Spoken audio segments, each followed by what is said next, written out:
President bwe yavuddeyo n'ayogera ekigambo nabagambye buli muntu agenda okuvaayo okwogera okulumba president n'okulumba national platform ajja kuba ng'ekigambo kye baabyogedde kiba kyogedde ku ye yennyini ng'omuntu nga kimutuuseeko. Nakugamba nti omuntu bw'asindika obubaka gwe n'owulira nga bwogedde ku ggwe oli waddembe okuva ba tebwogedde ku ggwe kitegeeza sirika. Mukulu Moses Sali eke Bebekol kitaawo yali wa UPC yatulugunya Abaganda netta Abaganda bangi nnyo record weeri. Kitaawo wa NRM nawe oli wa NRM wessa Abaganda bangi nnyo era it's on record tovangayo kwogera ku bigambo ebyo. Mukulu bakubako amasasi ne bakujjanjabirako ensambya ndowooza ne bakulifaalingako n'ebweru era toyiganga ekyo si ekikulu kyekirwa. Bw'ogamba nti olina amagezi naye ng'ate tosobola kwawula ebintu bibiri oba oliko ekizibu kitya. President waffe yagambye nti omuntu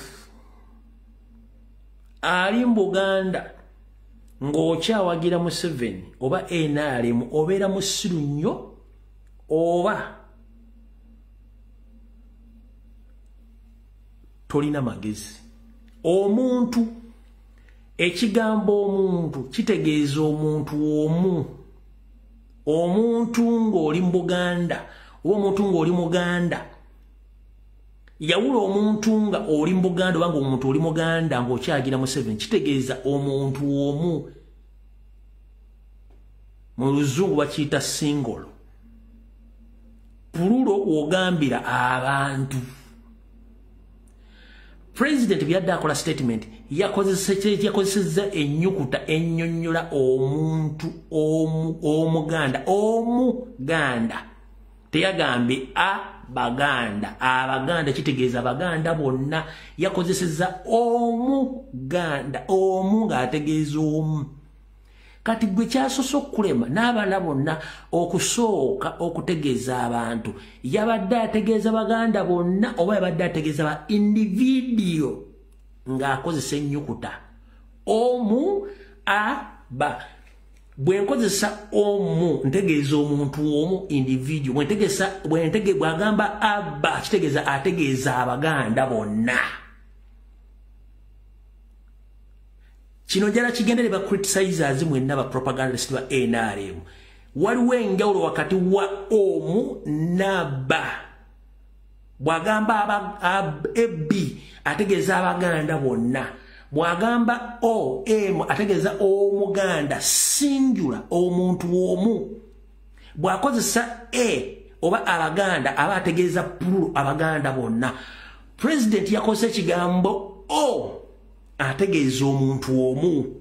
Yagambye bw'osanga omuganda mu Buganda ng'akyawagira Museveni kitegeeza yasingulayizinze. Teyakozesezza plural nti ategeeza Baganda. Kati mwaba NRM nga temumaze kozesa wongo bwa propagandist mwasituse ne mutaminga video to president yategeeza Baganda bonna no ekintu kyabadde muganda omu singular. Teyagambye plural nti Abaganda no. Kati njagala nzanye ka video kano makategere bulungi nnyo. Nammwe kennyini abadde basofuna makulu g'akatambi kano mutegeera abantu bano bakawotatakinge nga mbategeeza enjawulo y'ennyukuta ezo buli wa NRM aveeyo okwogera ng'ategeera wakati wa o ne abba ne omu. Ennyukuta ezo zaawukana mu ntegeeza y'abantu mu gurupu z'abantu. Tuliwaga nti ategeeza omuntu omu bw'ategeeza abba ategeeza abantu bangi nnyo. Njagala okwate akatambi kano kawulize bulungi nnyo naawe olyoka otandika oba counter-attacking ku byeboogera wulira.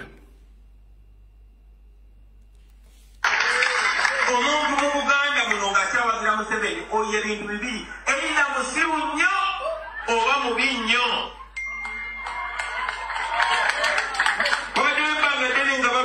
Wano Buganda kituufu mu Buganda mulimu abenkwe abo bemulaba beekulu waisani Museveni bebenkwe kubanga omuntu kufugaza nnyoko n'ekitaawo omuntu bw'ajja n'akolako ebikolobero ate ne okulumisa naye obeera waki ng'atandika owudde kyeggambye ennyukuta ezo omu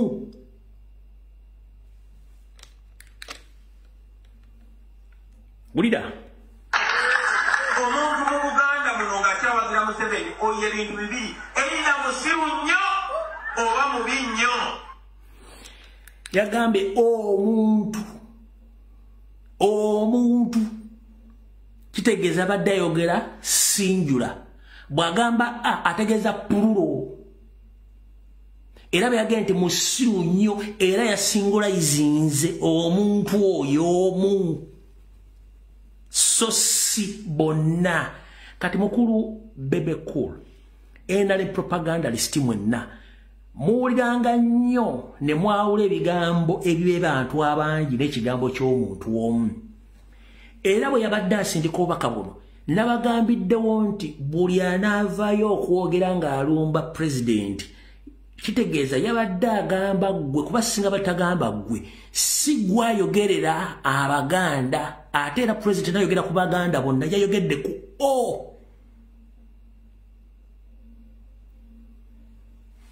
kankabaddiremu wale wali okulya n'okukomba essowaani wulira omuntu mu Buganda muno ng'akyawagira Museveni oyo ebintu bibiri erina musiru nnyo oba mubi nnyo babaddewo ebbanga ddene nga bakuvuma enku wano mu Buganda kituufu mu Buganda mulimu ab'enkwe abo be mulaba beekuluwaisa ne Museveni bebenkwe kubanga omuntu bw'ajja n'afufugaza nnyoko n'ekitaawo omuntu bw'ajja n'akolako ebikolobero ate ne okulumisa naye obeera waki alright kati bwe tuva ng'omaze okuwulira enjawulo y'ennyukuta etegeeza omuntu n'abantu pulezidenti yabadde ategeeza omuntu ssekinnoomu era talina linnya lya muntu liyamenye talina linnya lya muntu liyamenye yagambye omuntu kati kankutwale ku Yoseeri Tibahabulwa ng'ayogera ageneralizinga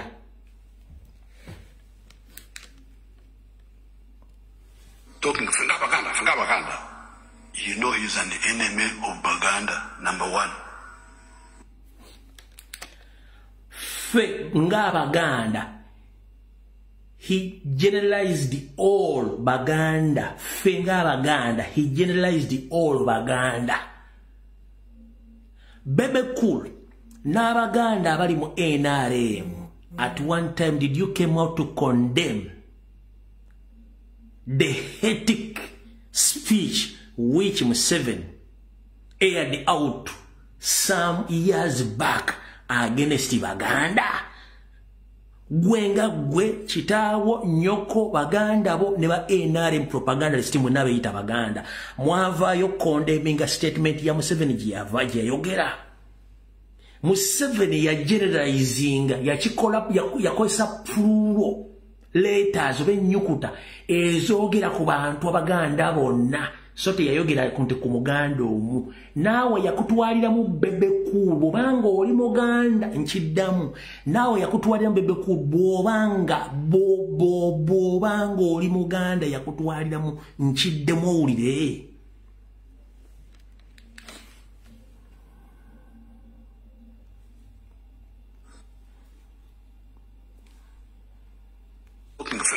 Baganda, you know he's an enemy of Baganda, number one.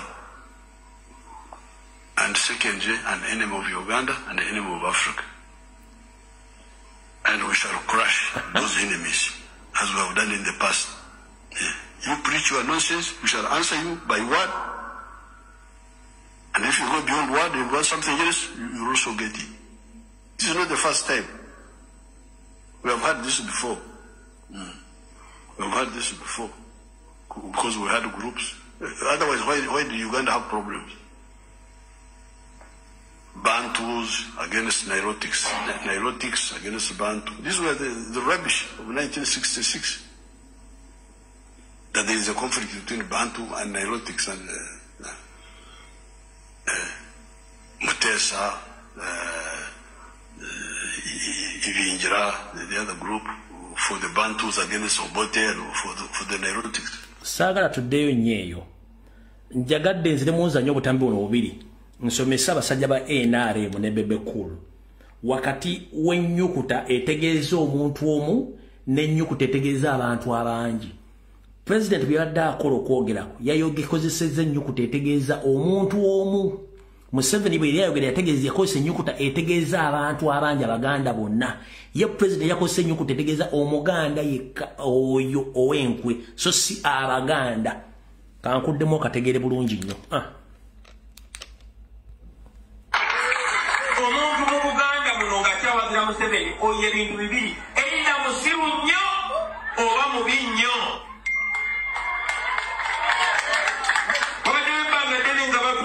Wano mu Buganda kituufu mu Buganda mulimu abenkwe abo bemulaba bekuluwa Isani Museveni bebenkwe kubanga omuntu bw'ajala afufukaza nnyoko n'ekitaawo omuntu bw'ajala akolako ebikolobero ate ne okulubisa naye obeera waki bw'omala okuwulira oyo kati wulira ono statement ye talking fenga Baganda you know he's an enemy of Baganda number one. And secondly, an enemy of Uganda and an enemy of Africa. And we shall crush those enemies as we have done in the past. Yeah. You preach your nonsense, we shall answer you by what? All right. Kyenjagadde nseetegeere kati omukulu ono byavuddeyo okwogera. Ayogedde ebigambo bingi nnyo. N'agamba nti Ulida njagala osokola ebigambo bino omwana nazze mukwatamu. Ulira bulungi nnyo. Nazze mukwatamu yagambye bw'ati. Abatategede statement yagambye bw'ati. How do you come and say nti Abaganda abawocha awagira Museveni muli basiru? All right. Bebe Cool. Muganda wo Kyagulanyi yagambye gwokozesezza waliwo enjawulo wakati wa babategeeza omuntu omu bategeeza abantu abangi kati bw'obanga okola video sooka ofuna amakulu g'ennyukuta ezo n'okuvunulwa kwazo gwe wakozesezza ennyukuta y'Abaganda bonna. Kyagulanyi yakozesa ennyukuta y'Omuganda omu kitegeeza nti gwe wakoze ensobi nga tonneetegereza biki by'ogenda kwogera mu bufunze wayokyezza. Era bw'oba mu NRM yonna nga gogo basindise okwogera ku nsonga zino wattu ebiseera ebisinga nakugamba nga weebuze ku Zowena nga tonnajja kukola live naye simanyi lwaki wagaana okwebuuza ku Zowena kubanga waliwo ekitagatta era kansooke mmala okukoddamu nkazannye bw'ati bwe yayogedde kankadde wano bulungi nnyo okawulire. How do you come and say nti Abaganda abawocha awagira Museveni muli basiru nnyo? Obuwagizi bw'omukulembeze wa Uganda buva ku Baganda oba buva ku Bannayuganda? Why is your topic always about Baganda? All right. Mukulu Moses Sali eke Bebe Cool. Tuli mu politics tetuli mu kuyimba kubanga buli musiru asobola okuyimba. This is to remind you. Tuli mu politics nti buli musiru asobola tuli mu politics. Asana okwegendereza nnyo ng'oyogera n'abantu nga ne byogera abantu babitegeera. So si music industry nti buli musiru asobola okuva najja n'ayimba nga takoze application kasita afuna piano n'afuna emizino microphone asobola okuyimba kubanga mu kuyimba tebakola application. Mu byobufuzi oleta qualification zo ideology ne manifesto n'obulira abantu ne bakulonda. That's the difference between. So waliwo enjawulo wakati wa music ne politics. Tuli mu politics kati kansooke nkusomesa politics mukulu goli okwotegeere. First and foremost, Robert Kyagulanyi Ssentamu musajja Muganda. Robert Ssentamu ye president wa National Platform. National Platform kyekibiina ky'ebyobufuzi ekisinga amaanyi mu Buganda kye tuyita stronghold. NRM National Reverse Movement oba National Reverse Movement stronghold yayo eri mu West. Ompulira bulungi nnyo. Kati waliwo kye tuyita swing states.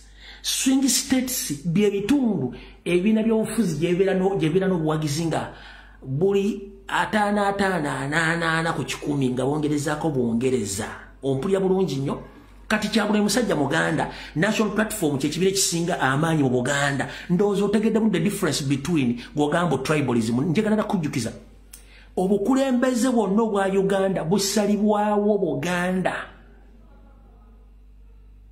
yensonga lwaki administration structures oba blocks zonna zisangibwa mu Buganda yensonga lwaki Buganda ye business district ya Uganda we wali main airport we wali parliament we wali courts of law we wali buli kimu ekiri kyekitegeeza kye bayita Buganda ompulya bulungi Muganda wange ngera kusomesa lero otegeere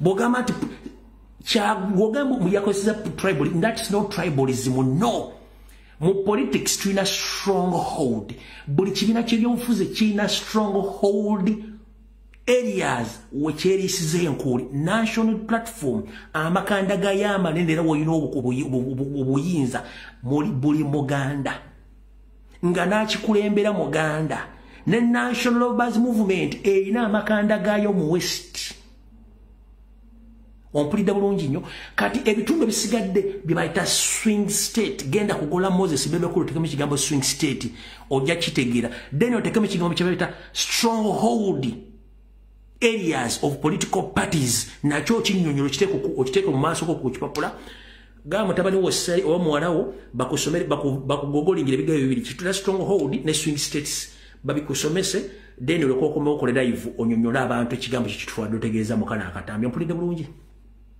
nze saze kuvuma nkola mu forensics otegere kuba sina budde bukuvuma nkugambye gamba muwalawo oba mutabani wo Sali akunonyeza ekige kibata political strongholds areas akunonyeza n'ekige kibata swing states nakyo akikunyonyera okitegere bulungi ogende okudda ku platform ng'osobola okunyonyola ebintu politically ono bino si byakuyimba ompulidde bulungi bino si byakuyimba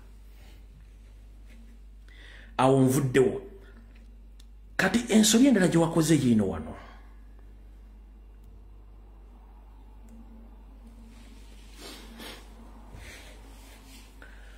wagenze n'ogamba nti ekintu ekyobulabe ennyo omuzungu kyakoze eri abaddugavu bakiyita TikTok naye omuntu yandiyagadde okubuuza bw'obadde oleeta omutwe gwo ng'oyogera ebigo bino byonna obyogeredde ku platform ki ku social media platform ki si TikTok weapon gy'ogamba nti nkyamu era abazungu bakola bibi okugikulyetinga ko wasinzidde okwogera ebigambo bino kati omuntu bwakubuuza bw'ogamba nti TikTok kyakulwanyisa kibi nnyo nenga gwe kennyini wakutte ring light n'oyitane mukyala wo n'otandika okwogera ebigambo bino ng'okozesa TikTok omuntu yandibadde akubuuza mu lunaku otegeramu essaawa mmeka kubanga weapon gy'ogamba nti mbi ate gy'okozesa okuyisawo bakabo singa abadde ku Bukedde TV twandigambye ekisooka omusajja adde ku Bukedde TV yadde ku YouTube yabadde ku Facebook ne wabadde ku TikTok gy'oyita nti weapon mbi wano wenkubulizaamu mu lunaku otegeeramu essaawa mmeka kubanga bw'ogamba ati ekintu kibi ne bakusanga ng'ate okikozesa kitegeeza nti gwe kennyini gw'oba oliko ekikyamu oli abyayogedde bino. The worst weapon that has been created ever in this world is called TikTok. That is the mass destruction weapon that was created, and surprisingly, not even any bright white person or any bright black person could anticipate the dangers of TikTok. TikTok is as Americans went to Iraq pretending to look for weapons of mass destruction, a Chinese man was in America creating the weapon of mass destruction. Mukulu Bebekulu, nolwayo kankutegeeze. TikTok is a Chinese app, app ya America.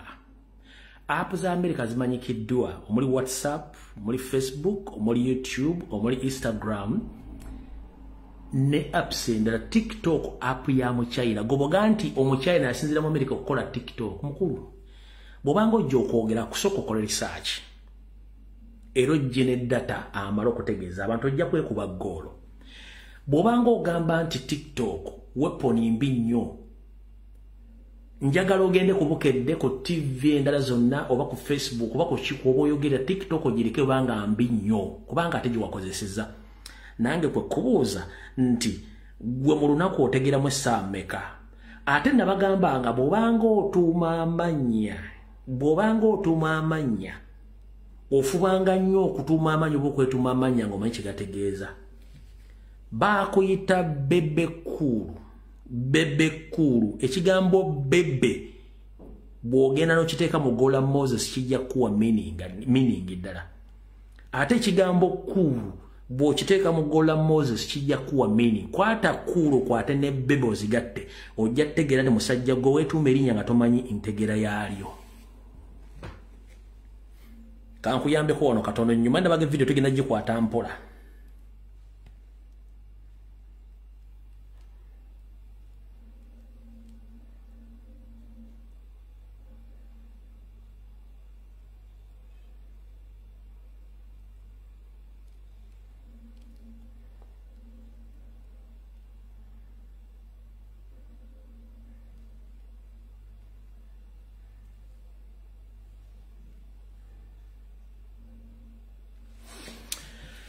Ekigambo bebe bw'okiteeka mu Gola Moses kikuleetera baby omwana omuto. Bebe a noun, a very young child. Transition of bebe from a password of Portuguese English dictionary. Do you copy that? That means you are still young. Okyali muto. Ekigambo bebe bw'okiteeka mu Gola Moses kitegeeza baby. Baby is a noun, a very young child. Translation of bebe from a password Portuguese English dictionary. Bw'obanga weetuuma amannya osookanga n'omanya entege okyali bebe mu kulowooza ne mu birowoozo ne mu nkola buli kimu fulani weeyita bebe kulu. Kati kankunoonyeza ekigambo kye bayita kulu. Osanga amannya n'ogejjako ne tutegeera entegera y'entuufu.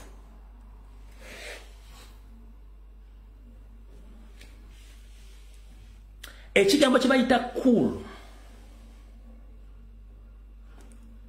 kitegeeza a fairly low temperature. A fairly low temperature. Bw'obanga oli bebe oba baby, a definition of a younger child, ate ng'oli fairly low with temperature. Mwetuuma amannya nga mmanyi enzivulula yaago.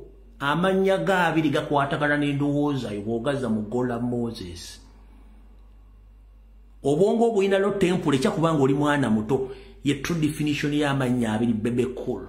Genda mu Gola Moses kwate simu yoteekemu amannya bebe sokoli ofunye definition yaalyo ogende ekigambo cool ojja kufuna definition ye. Kitegeeza nti omutwe gwo n'omubiri gwo gulina embeera gye guyitamu ey'obunnyogovu nga temperature eri wansi gw'omwana gw'omuto bebe cool. Okitegedde bulungi olwaleero. Bw'obanga otuuma amannya oyawulangamu n'omala okuma definition y'amannya mwabeetuma nickname. Ompulidde bulungi nnyo. Buli muntu kwata essimu yo, saagala ogende nti yampadde ebigere bitakwatagana. Kwata essimu yo oteekemu ekigambo what is the meaning or definition of cool. Bajja kugamba a fairly low temperature. Teekamu ekigambo bebe nga bw'okiwulira erinnya bwe riri. Bebe okiteekemu meaning a very young child, a transition of bebe from the password of Portuguese English dictionary. A fairly low temperature. Yensonga lwaki ojja n'oyogera ng'omwana omuto n'obehavinga ng'omwana omuto n'oyogera ebintu nga tebikwatagana ng'empale ya Museveni nga tomaze kulowooza kubanga weetuuma amannya agatategeerekeka.